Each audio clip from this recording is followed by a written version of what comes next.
Hi, today we're going to see 2 methods to clean computer keyboards. So this is my keyboard after many years of use without ever cleaning it, but I think for a thumbnail it's still a bit too clean, so let's quickly fix that. Perfect. Now we can get started with the cleaning. First, turn your keyboard upside down and shake it to remove any bigger debris from your keyboard.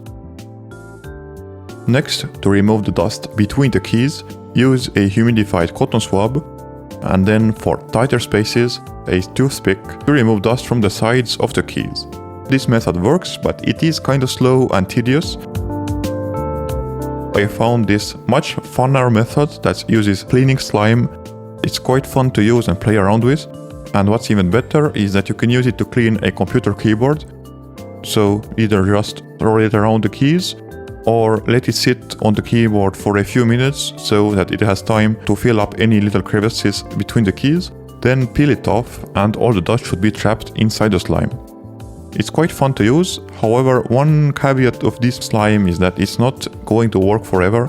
Once it gets too much dust inside of it, it will not have the same viscosity anymore, and so you'll need to throw it away. If you want a method that will work for tens of years, you can just buy a brush for keyboards. It will do the same thing, but I think slime is a lot more fun to use. Thank you for watching my video, I hope it was helpful to you. Take care and I will see you in the next one.